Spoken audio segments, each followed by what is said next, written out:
사랑 공동체가 되기 위해서 정말 중요한 우리의 영성이 이렇게 흘러야 되는데 뭐냐면 용서와 용납이에요. 자, 그런데요, 오늘 본문을 제가 읽으면서 하나님께서 깨닫게 하신 것이 이것이에요. 자, 그런데 사랑의 문을 여는 그 열쇠가 되며 사랑할 수 있는 첫 번째 단계, 열쇠이면서 첫 번째 단계가 뭘까? 결론을 말씀드립니다. 여러분, 우리가 사랑이라는 것을 경험하기 위해서, 사랑이라는 것을 나누기 위해서, 우리가 사랑을 체험하기 위해서 첫 번째 열쇠는 공감이라는 것입니다. 오늘 본문의 이야기가, 자, 로마서 12장 15절은 이렇게 말씀하죠. 즐거워하는 자들과 함께 즐거워하고 우는 자들과 함께 울라, 그렇게 말씀해요. 여러분, 같이 상대를 공감해 주라는 거예요. 자, 그런데 오늘 본문으로 다시 가십니다. 12절에 이렇게 말씀하고 있어요. 12절 다시 본문은, 그러므로 너희는 하나님이 택하사 거룩하고 사랑받는 자처럼 긍휼과, 첫 번째, 이게 사랑받는 자처럼 사랑하라고 하는 게 결론이에요. 그런데 그 사랑하는데 첫 번째 단어가 뭔가? 긍휼이에요. 긍휼. 여러분, 긍휼이라는 단어가 어떤 의미가 있을까요? 여러분, 긍휼이라는 단어는 스플랑크논이라는 말이에요. 스플랑크논. 이 말은 영어 성경에 compassion이라고 번역을 했어요. 근데 더 정확한 뜻이 있다고 한다면, 문자의 원초적인 뜻이 있다고 한다면 이거예요. 여러분, 누군가 어려움을 당했어요. 이제 예를 듭니다. 어려움을 당해서 저기 IT에 지진이 났어. 참 안타깝다. 그래서 그 사람에 대한 얼마나 힘들까 하는 그런 마음이 우리에게 있어요. 그렇죠? 근데 그 마음은 객관적인 마음이에요. 누구나. 그렇죠? 힘들겠다. 그렇죠? 그것을 영어로 표현한다면 sympathy라고 표현할 수 있어요. sympathy라는 단어로 객관적으로 그 사람이 당한 일에 대해서 같이 동정 어린 마음으로 보는 것, 이것이 sympathy입니다. 그런데요, sympathy와 비슷한 단어 하나가 있는데 영어로 얘기하면 empathy라는 말이 있어요. 이것은 그냥 객관적으로, 야, 힘들까? 여러분, 뭐 전쟁이 났어요. 누가 죽었어요. 뭐 이런 일일 때 우리가 동정이 되죠. 그런 객관적인 동정이 아니라 내가 똑같이 느끼면서 함께 그 사람에 대해서 불쌍히 여기고, 그리고 똑같은 감정을 느끼는 것, 이것을 empathy라고 이야기합니다. 더 내면적으로 함께 한다는 거예요. 자, 앞서 얘기한 대로 그래서 긍휼이라는 단어의 원어가 뭐냐면 스플랑크논이라는데요, 이 말은 내장 혹은 창자, 이런 의미가 원래적으로 있어요. 그래서 내 정말 온몸을 다해서 상대방이 가지고 있는 그러한 즐거움과 혹은 슬픔과 그 사람의 절망과 외로움과 이 모든 것들을 다 함께 느껴주는 그것이 공감이에요. 그런데 가만히 보니까요, 공감이라는 것이 얼마나 중요한 건지 모릅니다. 가만히 보니까요, 사랑의 첫 번째 단계는 공감이더라고요. 자, 그냥 크게 보자면 이번에 아프간 전쟁이 끝났어요. 미군이 설술했어요. 그리고 공식적으로 탈레반이 승리했고 미국이 졌다. 그렇죠? 어떻게 그 대국이 질 수가 있습니까? 그렇죠? 여러분, 이 전쟁은, 아프간 전쟁은 여러분이 아시는 대로 9.11 테러가 났어요. 쌍둥이 빌딩이라고 하죠. 월드 트레이드 센터가 그냥 무너져 내린 거예요. 자살 특공대가 돼가지고 그냥 가서 그냥 비행기로 부딪혀버린 거 아닙니까? 얼마나 많은 사람이 죽었나요? 그 건물 안에 있던 모든 사람이 거의 다 죽었어요. 참 기가 막히죠. 야, 이거 우리가 테러와의 전쟁해야 된다. 그래서 오사마 빈 라덴을 찾다 보니까는 그 사람을 누가 숨겨줬는가? 탈레반이 숨겨줬어요. 저 탈레반 문제다, 과격분자들이다. 그리고 계속 저 사람들도 과격하게 사람들 죽이고 하는, 그래서 전쟁을 선포했어요. 그 전쟁이 시작한 지 꼭 20년이 됐어요. 그리고 뉴스의 결론은 이것입니다. 미국이 졌다는 거예요. 아니, 그 대국이 어떻게 집니까? 여러분, 제가 한번 살펴봤어요. 여러분, 전쟁에 얼마의 돈이 투입됐는지 아세요? 20년 동안 전쟁에 투입된 돈이 약 직접적으로 2조 달러입니다. 2조 달러가 2조 원이 아니에요. 2조 달러는 뭐죠? 1000을 더 곱해야죠. 1100을 더 곱해야죠. 그렇죠? 1100 이상을 곱해야 돼요. 그러니까 약 2000조 원이 넘습니다. 여러분, 우리나라 1년 예산을 몇 배 뛰어넘는 거예요. 이 전쟁에 들어간 돈이 이자 비용이 6조 5천억 달러랍니다. 전쟁 후 비용도 앞으로 2조 달러가 더 들어갈 거래요. 그래서 총 10조 달러가 들어간대요. 여러분, 10조 달러가 얼마일까요? 여러분, 1경입니다. 우리가 잘 헤아리지 못하는 그 돈이 들어간 거예요.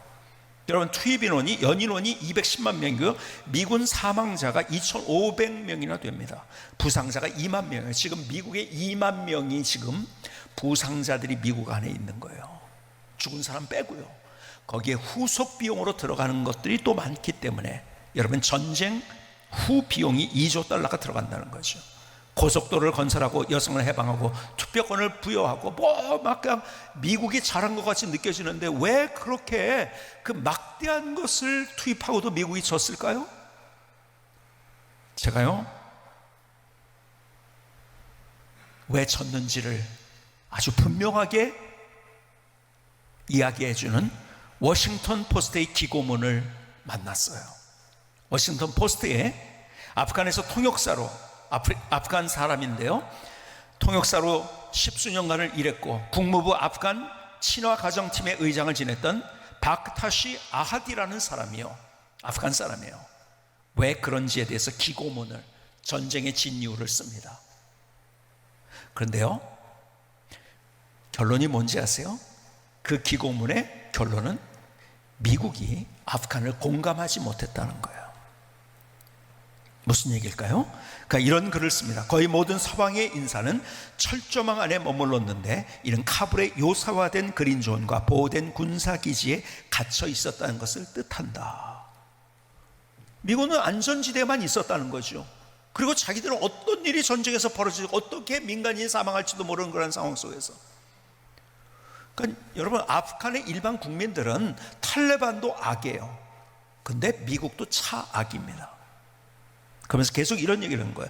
미군과 연합군의 내 동료가 케밥의 향기와 북적거림 같은 똑같은 경험을 즐기는 게 허용됐다면 아프간과 아프간인 문화를 더 잘 느낄 수 있었을지 모른다.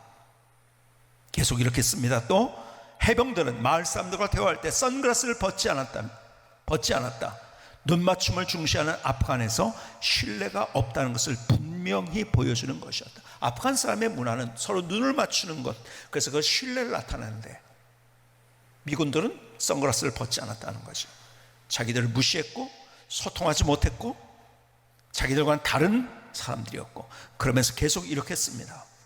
많은 아프간인 관점에서 볼 때 미국인은 몇 주에 한 번씩 검은 하늘에서 내려와 항상 분열을 초래하는 외계인이었을지 모른다.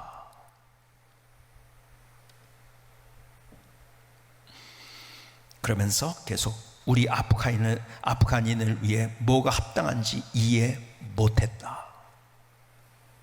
여러분, 그 막대한 돈을 투입을 했어요. 수많은 미군들이 죽었어요. 부상을 당했어요.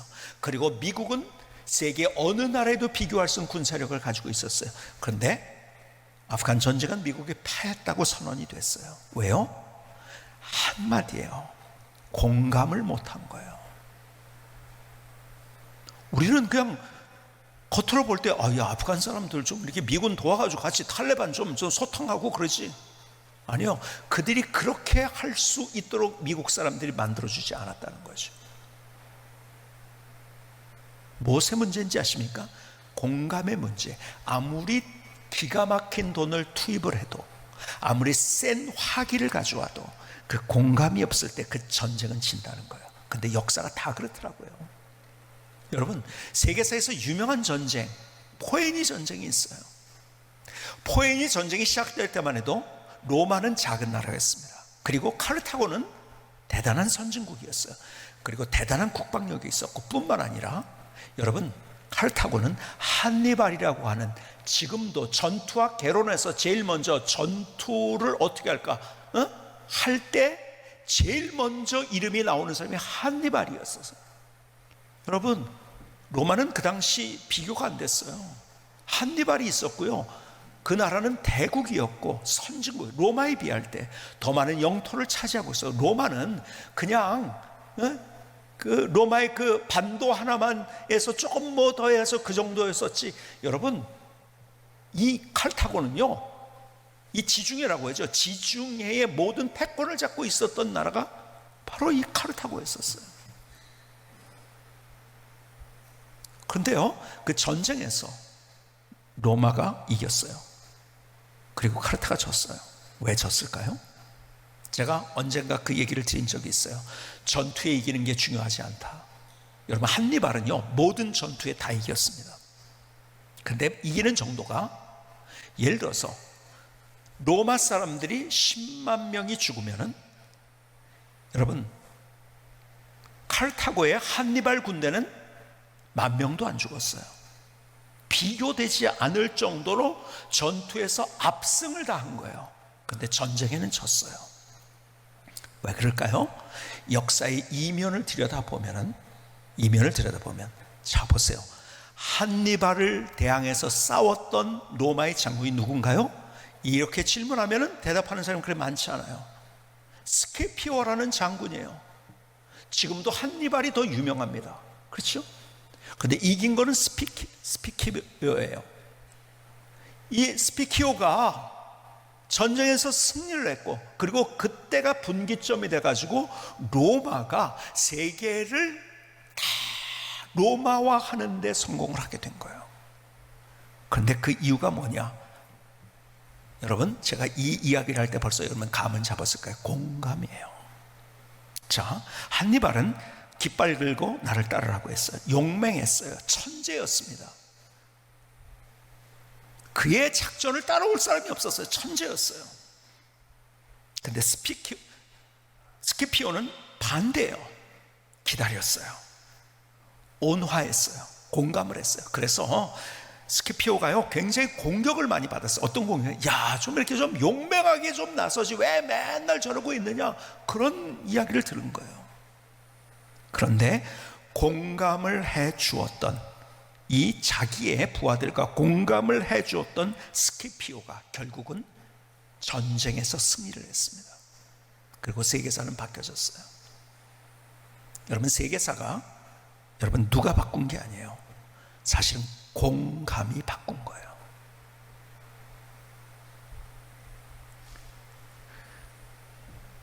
여러분, 우리 가정도 마찬가지예요. 얼마 전에 제가 한 몇 달 됐나요? 어떤 분, 이제 남편하고 아내가 사이가 너무 갈라져가지고 제가 막 하는, 어쩔 줄 몰라는 가정의 중재를 하는데요, 남편 입장에서는 돈 벌어준 거야 내가, 그리고 내가 나쁜 짓 했냐, 다 해놓으면서 가정을 위해서 모든 걸 헌신했는데 이해가 안 된다는 거예요. 상대방 부인 입장에서는요, 한 번도 자기를 공감해 준 적이 없대요. 자기 말이 맞다고. 여러분, 가정에서도요, 내가 일을 많이 했느냐, 내가 돈을 많이 벌어다 줬느냐, 내가 가족 중에서 제일 헌신적이었느냐, 이것이 문제가 아니라 서로 상대를 공감하는 능력이 있느냐. 여러분, 그런 가정이 행복한 가정이 되고요, 그리고 그런 가정 속에 하나님께서 역사하시더라고요. 근데 공감이 없는 거, 돈도 많이 벌었어요. 뭐 남들 보기에 뭐 대단한 것들이 있어요. 높이가 있어요. 야, 저 사람 대단한데, 그런데 공감이 없는 그 가정은 늘 불행한 가정인 거지. 그러니까 내가 예를 들어서 회의를 합니다. 회의를 해가지고 내 어떤 이야기한 것이 채택이 되고, 그리고 그것이 승리했을 때 사람들이, 야, 그거 봐, 내가 이거. 전투에선 승리한 거예요, 그것이. 그러나 상대가 가지고 있는 생각에 대해서, 그것은 적자생존식의 다윈 스타일의 잘못된 거라는 거죠. 그건 전투에 승리한 거예요. 근데 그게 아니라 상대가 또 내놓은 안이 있어요. 그 안을 같이 공감해 줄 줄 알아야 된다는 거죠. 자, 보세요. 이런 거예요. 더 구체적으로 얘기하면 이런 거예요. 저희 교회가 여름에 아시는 대로 우리가 분리개척을 했어요. 자, 분리개척을 하는 이야기가 나왔을 때 그것을 반대했던 분들이 있어요. 찬성했던 분들이 있어요. 찬성했던 분은 반대했던 사람이 나쁜 사람인가요? 그리고 그것을 그 사람의 생각을 정복해야 되는 것이 맞는 얘기인가? 그건 적자생존이에요. 여러분, 반대한 사람도 왜 반대한지 아세요? 우리 교회를 사랑하기 때문에 반대한 거예요. 우리 교회를 해치려고 반대한 사람이 있을까요? 그런 사람 아무도 없어요. 단지 우리 교회를 사랑하는데 방법론이나 생각의 차이가 있는 거지. 그렇죠? 마치 반대하면은 우리 교회를 사랑 안 하는 사람, 저 생각은 박멸돼야 될 생각, 그건 다윈식이라는 거예요. 적자생존의 논리라는 거예요. 여러분, 반대한 사람도 이러다가 우리 교회가 어떻게 되는 거 아니야? 하는 그런 마음이 있기 때문에 사실 그 안에 뭐가 있는 거죠? 그 안에 같이 교회를 사랑하는 마음이 있는 거예요. 그래서 그 마음도 공감해 줄 알 때 그것이 뭐가 됩니까? 그것이 용서와 용납이 되는 거예요. 그렇죠? 그게 우리의 영성 아닙니까? 거기 사랑이 만들어지는 거예요. 우리가 사랑 공동체가 되는 거예요. 근데 우리는 내가 하는 말이 맞고 저 사람은 틀렸으니까 어떻게든지 동원해가지고서 막 사람들 동원해가지고 내 말이 맞는 거로 결론 내게 하려고. 이거는 다윈식 적자생존의 논리예요. 그건 성경의 방법이 아닙니다. 절대로 아니에요. 제가 이 말씀을 묵상하면서 성경을 읽는 가운데 가만히 보니까 바리새인이 생각나더라고요. 바리새인들의 이야기를 쭉 읽게 됐어요. 결론이 뭔지 아십니까? 여러분, 바리새인은 함부로 뭐라고 하지만 여러분, 저보다도 훨씬 그 사람들 열심히 했었고, 여러분 성경을 읽고 그 다음에 규율을 지키고 율법을 지키고 그들이 금식을 하고 이런 모든 것들이 누구도 못 따라와요. 그들은 열심 충만이에요. 자기 말이 맞아요. 그리고 자기는 어떤 사람보다 대단한 사람인 걸 자기들이 알고 있다고 그렇게 인정하고, 그리고 그렇게 못하는 사람들을 손가락질했어요. 자, 무엇의 문제인지 아십니까? 여러분, 열심히 있었지만 바리새인은 공감 제로였어요. 다른 사람을 공감해 줄 몰랐어요. 여러분, 바리새인들이요, 나쁜 짓 한 사람 아니에요. 좋은 일 하려고 그들의 애를 썼고 그들의 목숨을 걸었어요. 율법대로 살려고 했어요. 근데 문제가 뭐였는지 아십니까? 공감 제로였다는 거예요. 공감 제로. 반대로 예수님의 모습을 보니까는 예수님과 바리새인들이 항상 이렇게 같이, 예수님의 얘기가 바리새인 얘기가 나오잖아요. 근데 예수님은 뭔지 아세요? 공감 100이었어요. 공감 100%. 그게 달랐더라고요. 예수님은 누구든지 그 사람의 모습을 공감해 주셨어요. 아파할 때 그 사람의 아픈 것이 무엇인지 예수님은 알았어요. 그래서 그들을 불쌍히 여겼다고 표현을 합니다. 불쌍히 여겼어요.